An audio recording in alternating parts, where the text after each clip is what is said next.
Good evening. I call to order the Town of Copper Canyon Board of Adjustment meeting for August 3rd. The time is 7 p.m. We have a quorum present, and this is an open meeting. The Board of Adjustment acts as a quasi-judicial capacity. Our decisions must be based on the evidence in the record, the standards in the town's ordinances, and Texas law, and not on personal preference. First order of business is the consent agenda consisting of approval of the June 15th, 2026 Board of Adjustment minutes. Do I have a motion to approve the minutes? I motion to approve the minutes. Do I have a second? Second. All in favor say aye. Aye. Any opposed? The motion passes. At this time, the agenda and information packet for tonight's meeting are received as part of the record. Thank you to the town secretary for providing that information for us. We'll now proceed to section 3 of the agenda, the public hearing and action item. We have one hearing to conduct this evening, and we will follow the same processes that we have previously. The applicant or representative will present their request. Board members may ask questions. Public comments related to the request will be taken. The applicant may briefly respond to those comments, and then I'll close the public hearing and the board will deliberate. At that point, I will accept the motion and second to either approve or deny the request, and we will proceed by roll call vote. Texas law requires 4 concurring votes, so in this case will be a unanimous for the seated board in order to grant a variance. And anyone who testifies tonight must speak at the podium, state your name and address for the record, and recite the truth oath printed there before giving testimony. So we will now open the hearing on the posted item. The Town of Copper Canyon's Board of Adjustment will conduct a public hearing and take action for the following item. The request of Gavin Essery, the owner of real property located at 911 Rolling Acres Drive, legally described as Chin Chapel North, Addition Block H, Lot 1, Town of Copper Canyon, Denton County, Texas, for a variance of the Town of Copper Canyon zoning ordinance, Article 4, Supplementary Provisions, Section 4-104 Accessory Buildings, F8, and the request is for a 5-foot variance for the minimum 15-foot rear setback requirement as stipulated in Section 4104, minimum 15-foot rear setback required. Approval of this request would allow the structure to be located a minimum 10 feet from the rear property line. So would the applicant or representative please come forward to the podium, state your name and address for the record, and then recite the truth oath that is there. My name is Gavin Essery. Currently reside in an apartment, but we have a homestead at 911 Rolling Acres, to your point, as you said. Is that what you asked me? Yep. Okay. Yeah, and then the right. truth oath. I get it. Yes. Hi, Gavin Essery. Swear to tell the truth, the whole truth, and nothing but the truth, so help me God. Okay. Thank you. Can you please explain why you're requesting the variance and why you believe the board should lawfully grant? Sure. So first, let me thank Madam and the gentlemen of the board. It seems like I'm the only thing on the agenda tonight, and they've called you in, so I apologize for that. But I've been working with Sheila and Troy for quite some time on this, and so I appreciate your time this evening. I provided Sheila some information in advance. I think you may have had time. I'll reference this information through the discussion, if that's okay. Yep. All right. My wife Nadine and I, we purchased this property back in about February timeframe. We've been looking in this area, Flower Mound, Copper Canyon, Double Oak, for quite some time. We have family over here. We've got new grandkids over here, looking to relocate to this area so we can spend more time with them, especially as I'm approaching retirement age. We found a house on Rolling Acres early part of this year. We spent a little bit of time doing a little bit of research on accessory buildings. I'm an avid woodworker, and we also have a travel trailer. So finding the right property means we also have to have the ability to enjoy my hobby as well as store our trailer. The property that we acquired on Rolling Acres is a little bit unique. It is surrounded by 3 streets. It's kind of a peninsula of its own, so I have no next door neighbors. We thought perfect property. It looks good. It's unique to the neighborhood. It's a little over an acre, so it's perfect for the size that we're looking for, et cetera, and so forth. So we talked with Sheila, we talked to Troy a little bit, said, okay, let's move forward with this because I think this is going to work for us. Spent a little bit more time after we acquired the property getting into the details, working out the plans. I'm going to reference a little bit with you on the second page here, which is the plot. What you'll see, and I mentioned the 3 streets, but what you'll see is a couple of things. One, and this is a recent survey, by the way, that I have added the accessory building to in the reddish shaded area. But what you'll see is this house is a little bit unique in the fact that it's at an angle. As we submitted a preliminary request with Safe Built to start talking about permitting and zoning restrictions and ordinances, et cetera, you'll see that the rear setback, the rear yard line is not necessarily perpendicular to the back. It actually goes at an angle because of the way the house is structured or located. So that kind of impairs a little bit of the ability for an accessory building, but it doesn't prevent it. As we started looking closer at this and we started looking at the requirements for the building, 1,200 square feet is the largest by ordinance. So I designed something that would fit a travel trailer as well as a workshop. But as we started looking at the property, and if you look at the next page, you'll see on the left-hand side, you'll see a little bit older view, aerial view, and I got that off the maps, right? Typical thing. There was an accessory building here. We have since filed a permit and had that building removed. It was a little bit dilapidated. But what you'll see is a significant number of trees on this property. That was one of the things that enticed us about this property. We're coming from an area where there's not a whole lot of trees. We used to live in Richardson with a lot of mature trees. So this area really attracted us to this. Knowing that accessory building was there kind of gave way to the fact that we'll just replace it with a new accessory building. As we got into not necessarily the permitting, but the research of the ordinances a little bit, we realized that even though the easement of the back is 10 foot, accessory building setback is 15. That started to cause a little bit of a concern for us. If you look at the picture on the top right, in the red circle, you're going to see a very mature oak tree. That mature oak tree is the largest on the property. It is one that enticed us to the property.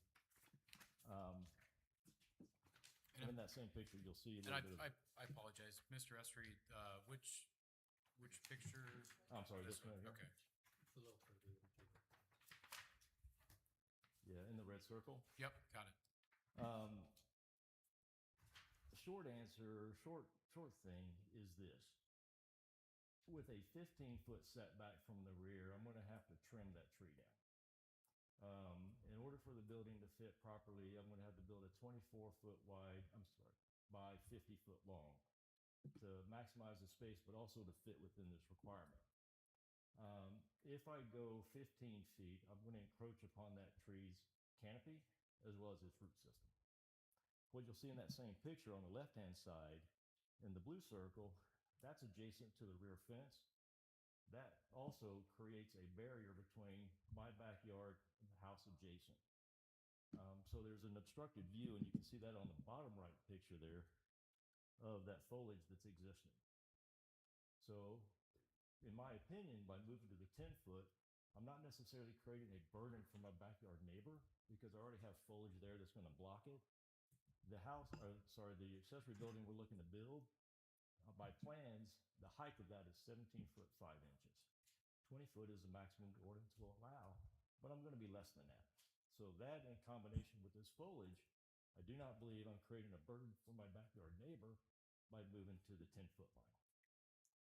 So in essence, what I'm trying to do is protect the integrity of the tree, protect the health of the tree, stay in harmony with the subdivision by building within the area, with the exception of a 5-foot variance, that would typically be approved if it's 15 foot. If you look on the next page, this gives you a little bit of an insight into what trees we have on the property. You know, out of the 22 trees on the property, 36% of those are either in fair or poor health. They need some work. You know, the previous owner was the original owner of the home, 40-year-old home. Her husband passed away earlier this year, but they weren't able to necessarily take care of the trees as one would hope. So I'm concerned that we're already going to lose some of the trees based off the health of those, that this is the largest tree on the property. The diameter at breast height is highlighted down below. It's 35 inches. That's a pretty significant oak tree. Well older than I am probably. So with that being said, I want to do everything that I can to protect that tree.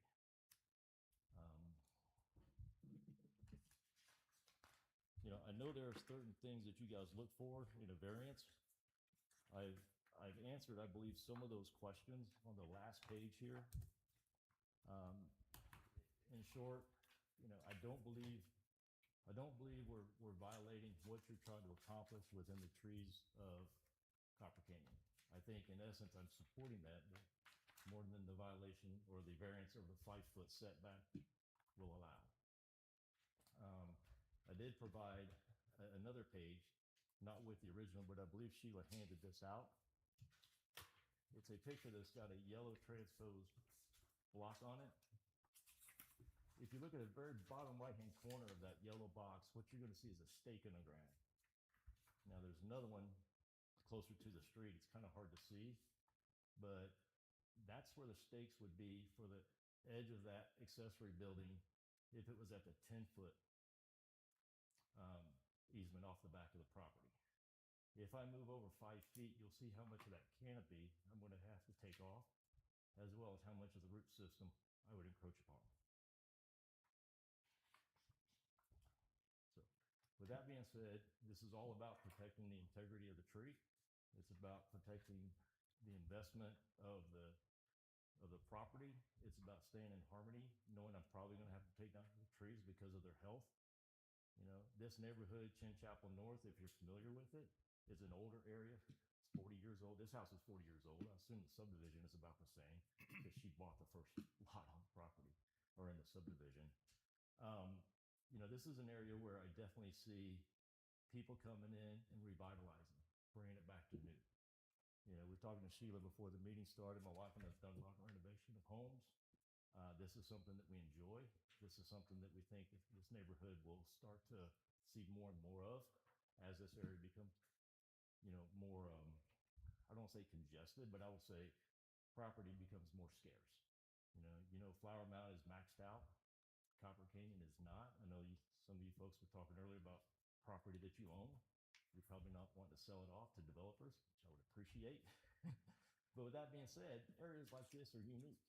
Acre lots, a little bit larger than acre lots, but the houses need some revitalization, right? So this is what we're interested in doing. This is why we want to do it. But really, just this single variance, and we talked about a lot of different things with Troy and Sheila about other things that we thought were challenges we've been able to overcome. But this is the only one that's related to, a tree, if you will. So that's our ask. I welcome your consideration. I think it's in harmony with what you guys are trying to do with Copper Canyon. And like I say, I don't believe there's any kind of burden or anything on any of the surrounding neighbors behind it. It's still within the 10-foot easement, so I'm not encroaching upon the easement that's defined by the plat itself. Appreciate your time. So we'll open it up to questions from the board. First off, welcome to Copper Canyon and congratulations. The tree report, was that put together by an arborist or is that something that? That's an arborist. Okay. Yeah, one of the things that we had to do, and we know we're going to have to submit it with the permitting, is a tree survey. So an arborist did their report for us. We took that straight out of his report. Okay. So you can see the health of all the trees that he reported.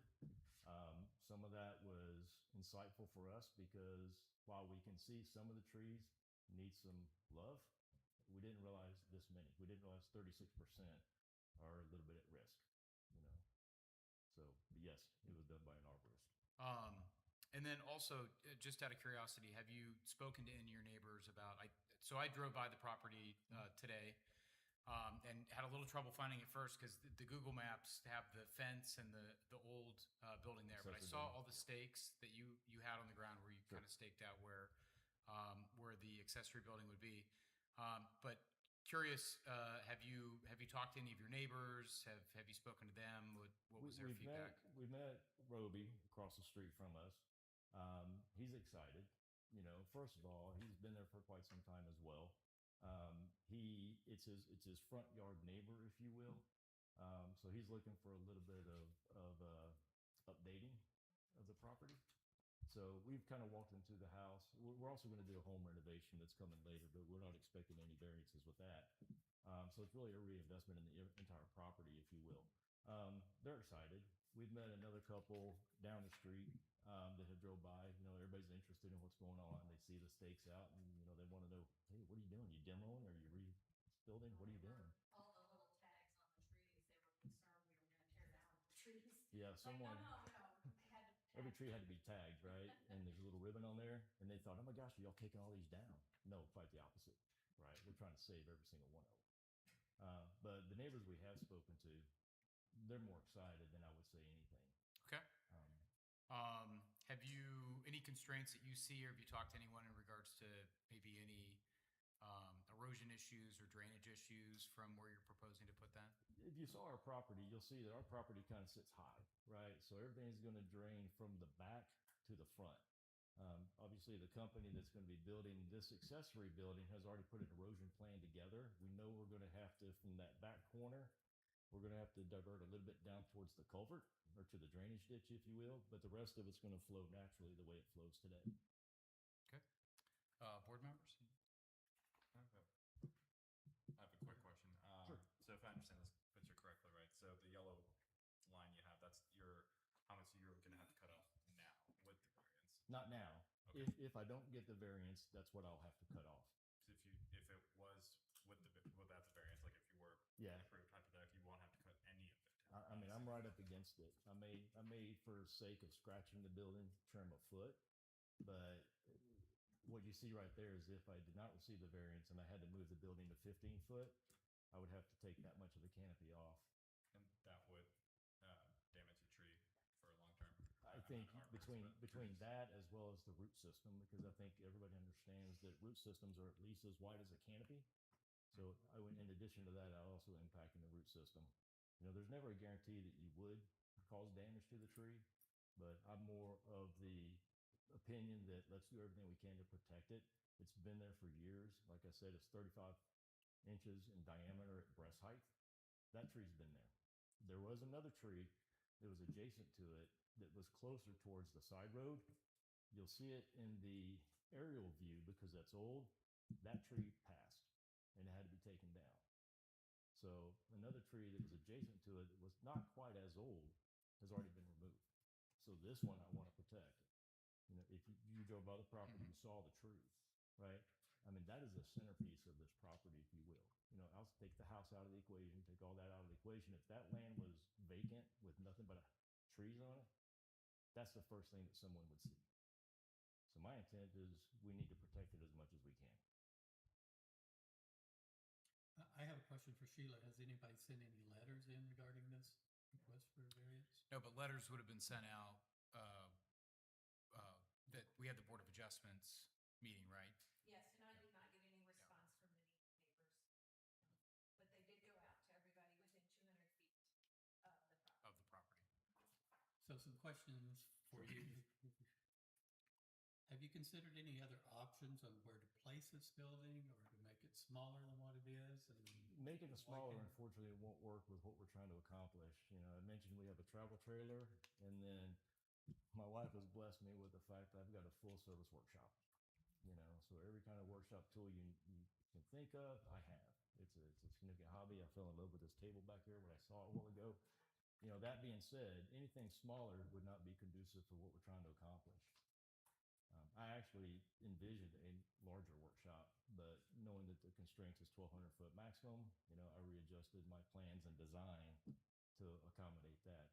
It'll be a little bit tight, but it'll work. So I may not be reading this plot line right, but what's the May I approach? what's the option of perhaps just moving it to the other side of the property? If you look at the aerial view, this area right here is tons of trees. I mean, it's a whole grove of trees. It's kind of hard to, you won't be able to see it here, but here's one of them. So this is the area you're talking about. That's the only other aspect of the backyard that I can move it to. But there's probably 10, 11 trees. They're not as mature, of course, right? But that's taken out, and that's now getting a different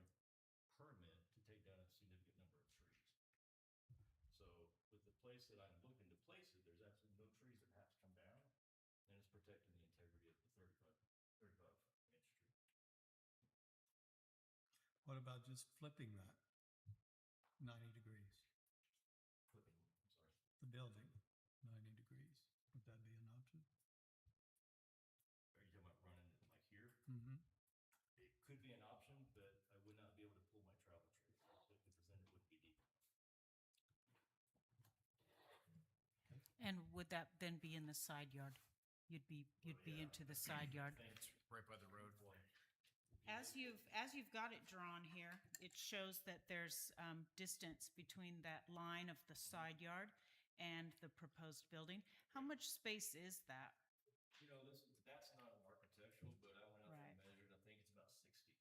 Okay, so if you did put the building forward 5 feet, you would not be encroaching yet on the side yard? That's correct. Okay, When we first looked at this and we sent it to Safe Build, they initially thought I was in the side yard. So we had to actually get this line drawn to show that I was not, mm-hmm. because side yard, obviously an accessory building cannot be placed in the side yard of a property. So theoretically, I could move that way. Mm-hmm. You know, if you deny the variance, I could move that way, but it's the tree. And how many feet from the trunk of the tree, how many feet to the edge of the building as you have it proposed? Do you know? I don't know from the trunk. Because I was looking at both, I mean, the two ways that they say to look at the health of the tree is the drip line, but then the other thing is a calculation of the diameter of the trunk at breast height to the building. Did an arborist, in addition to mapping out your trees, did they write up something for you about how far from the tree you should be building or stay away from building? They did. Okay, all right. You know, when I look at it from an aesthetics and a harmony perspective, you know, probably personal opinion is I don't like to see a tree that's got a huge canopy and then it's just cut straight on one side. You know, which would theoretically be what would have to happen. And like I say, we never know whether it will actually impact the tree or not. But when I think about the neighborhood and I think about, again, harmonizing with the look and feel of that subdivision, you know, there's many accessory buildings out there that are easily visible from the streets. It doesn't matter if it's front yard, back yard, what have you. So I'm not concerned about the building itself. But when I look at the rest of the stuff, I didn't see anybody out there who has trimmed the tree in such a way that I would have to for this. You know, I mean, this looks like you've taken nature, butchered it for self-purpose. So the property behind you, where that accessory building sits, that's shrubbery or all trees or something as well, correct? And then is there a wood fence There's a wood fence as behind well? Okay. it. Yeah, and those, all that foliage is on my side of the property. So the intent would obviously be not to do anything with that because A, it creates nice shade. But more importantly, you know, why would I want to expose an old wood fence if I didn't have to? Mhm. Right? And I'm not sure, you said Mr. Smock, you said you drove out there today. Yeah. I don't know if you saw the house that was behind me or not. I did, yeah. It needs some love. Yeah. I mean, it absolutely needs some love. But still, it's, you know, from a setback standpoint, it's a boundary, it's an additional buffer to their property. So that was one of the reasons why I asked the question, if you talked to them, because they're probably the neighbor would be most affected by this. But the letters were sent We out, haven't, so. but yeah, to Sheila and Troy's point, notifications were sent. You know, no, we haven't personally spoken. Okay. Any other questions from the board? How large was the previous building? How different is the footprint that you're proposing to the one that Previous building, you and took I'm out? going to, because we had a demo, and the gentleman wanted to know, I believe it was 14 by maybe 20. Okay, so significantly smaller. Yeah. And I, Height-wise, it was probably 14 feet tall because there was a second level on the inside of it. Yeah, it's probably a little taller than that. Yeah, it had a little storage platform up there that I could actually stand on. So standing up there is at least 6 feet above my head. did the previous building fall completely within the bounds of where you're proposing the new one? Or was it closer to the tree? It was, Did the boundary line of the old building end up closer to the tree than what you're currently doing, or was it farther from the I tree? think the backside of that building was right on line with what I'm. Yeah, so the previous setback was 10 feet, It was 15 also- feet? I would say, yeah, you know, and forgive me, I mean, we knew it had to be demoed. I thought it was a safety issue, so we had to take it down. Mhm. We didn't spend a whole lot of time with it, but I'm just trying to visualize when we walked out. and Sheila, put do these you know? sticks in the ground. Do we have anything on record for that? I do not know, but I do know our ordinance used to be 10 feet. Hmm. So when did you move in? I'm sorry? When did you guys move in? We haven't moved in. We're actually gonna have the house renovated. So we bought the house. We've been discussing with a builder out here. Victor Myers, if anybody knows him. And so we're negotiating right now. We've done plans. He's done everything he needs to submit for permits. We're actually, as mentioned, Sheila, we're talking price this week. And if all goes well, we sign a contract with him to do the home renovation, but he's not the same company that's doing the accessory building. I'm doing to the metal building Okay, contract. so this is just recent decisions, all of this is.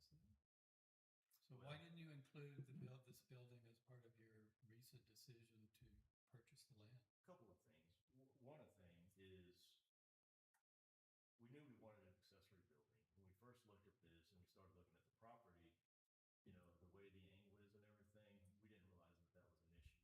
I would have assumed that backyard would be perpendicular or parallel to the back plot, right? So we visually looked at it and saw this will fit, you know, things will be fine here. Where the existing building was, we thought we could put a building here. You know, only recently did we discover the 15-foot setback for the accessory, which now caused a problem, which is why I'm here. We also thought the accessory building would have been built way before the home renovation. So I could get my workshop there because there's actually some stuff in the home renovation I want to do personally. I have a quick question, two really quick questions. Aesthetically, you said this is a garage of some sort, correct? For the It's a trailer? metal accessory building. Okay, so would there be an opening on the side of the road that you will Yeah, need? there's two garage doors on the side of the road. Okay. One will be 11-foot by 11 for the travel trailer. The other one's a 10 by 10 to get into the workshop. We haven't submitted permits yet for that, so you don't have any pictures of that. It's going to be two-tone. You know, it'll be a creamy color with a 3-foot border around it. The dark in color will have a dark roof. Then on the back side, closer to the house, there'll be another 8x8 door, so I can open that while I'm doing woodworking. And this is at 10 feet, was this the utility easement? Do we know, and this might be a Sheila question, do we know what utility company, if there is one that works in that area? I do not know that. I mean, Like if it's electric, gas, or something? We don't have gas out there. Oh, you don't? Okay. And I believe the electricity doesn't actually come down the back of my property. It goes behind the adjacent neighbors behind me, because the pole's in that back kind of middle corner between where their lots join. That's where the boxes that we connect to. The only thing that would potentially come from that direction is the water.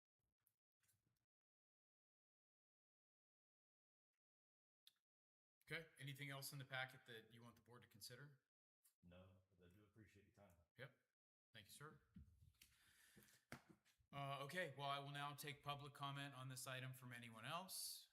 If anyone else would like to speak. Okay, so seeing no further testimony, I'll now close the public hearing, and the board will deliberate based upon the evidence and record. As a reminder, you know, the items that we look at would be in reaching the decision to grant the variance appeal if it finds that the literal enforcement of the controls will not create an unnecessary hardship or practical difficulty in the development of the affected property, that the situation causing the hardship or difficulty is either self-imposed or generally affecting all or most of the properties in the same zoning district, that the relief sought will injure the permitted use of the adjacent conforming property, or that the granting of the variance will be in not be in harmony with the spirit and process of those regulations. So turn it over to you guys. Thoughts? Well, I struggle a little bit with all of them, but I'll start with item D. It's, Nate, would you please speak? Y'all move your mics. I struggle with the request meeting any of these requirements, but particularly D, as far as the variance not being in harmony with the spirit and purposes of the regulations. Especially recognizing that this is all part of a recent purchase.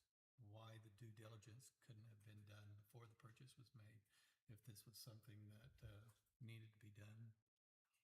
My concern is that we have these regulations here for a purpose, and I don't know if they've met the bar to achieve a variance for that. Anyone else? I did drive by that property earlier, I think yesterday. Sorry. So if I understand correctly, he's still going to have to cut a little bit of that tree down regardless. And I think, so aesthetically, from the perspective of other trees around, it's still going to look a little cut, regardless if the variance goes through or not. For that, I mean, yeah, that's my own concern.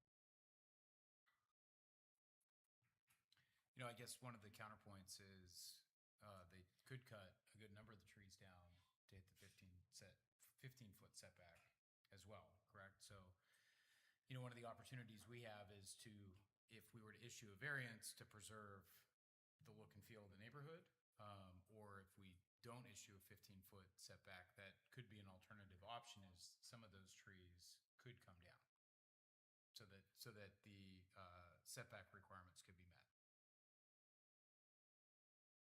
You mean cutting down trees on the other back corner? Just as a counter argument that there's trees on the other side of the property that could meet the 15-foot setback there. Yeah. Those trees could be cut down so that that a variance isn't required. They could put it in the same section but move it forward and cut part of the tree down, or potentially the tree could die, or remove it altogether if it made more sense. So, you know, that's one of the things that, you know, we also need to look at as far as from an environmental standpoint, the look of the neighborhood. We should weigh that into our decision.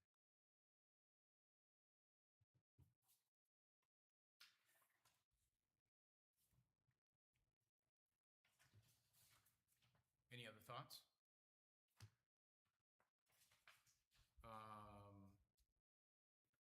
So, do I have a motion regarding this item? One would be to move to approve the variance request for 911 Rolling Acres Drive. Because the evidence in the record shows special conditions affecting the property, literal enforcement will create an unnecessary hardship. Hardship is not self-created. The relief will not injure adjacent conforming property and granting the variance of the harmony spirit. Or a motion to deny the variance request for 911 Rolling Acres Drive because the applicant did not meet the burden of proving the required variance criteria. Can we have a discussion first about item B on these decisions? I'm struggling to understand why this isn't a self-imposed hardship or difficulty. Well, that's up for us to determine. If we In believe it is or my isn't. view, it's self-imposed. You can create a smaller accessory building. You could investigate other places to put it. Yep. I think there's other options that are available there rather than making the variance happen. Okay. Revisiting the trees that would have to be cut down to move this to someplace else, and the condition of those trees, and the aesthetic look of it from another point of view.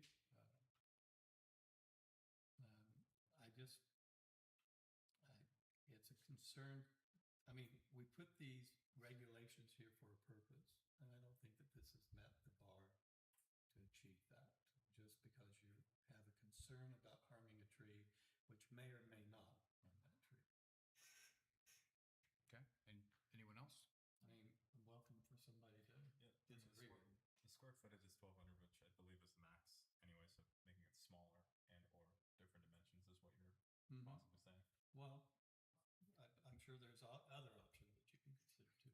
Yeah, I feel the same way, Nate. I looked at all the materials quite a bit as well, and really struggled to say that um, that the request meets the criteria that it is supposed to. I also thought about different dimensions or different location, or something else that the arborist would have provided, or just other options. Okay, so I ask again if we have a motion regarding the item, either a motion to approve or a motion to deny.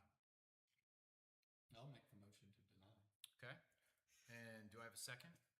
I will second it. Okay.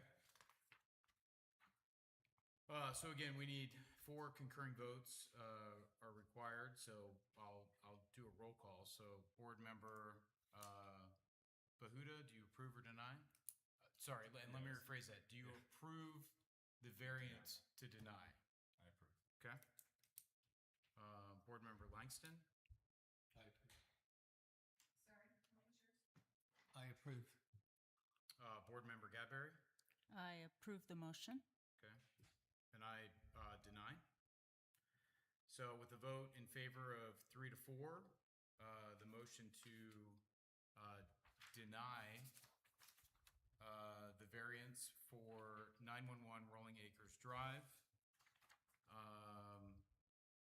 has passed to deny the variance. Did I say that backwards? In other words, to pass, it would have had all. 4, but it was 3 to 4 to deny. 3 to 1. 3 to 1, sorry. 3 out of 4 to deny. Okay. So it's denied. Okay. There's no executive session this evening. And this concludes the agenda for the Board of Adjustment meeting for this evening. Do I have a motion to adjourn? I motion. Do I have a second? A second. All those in favor say aye. Aye. Any opposed? All right, the meeting is adjourned at 7:37 p.m.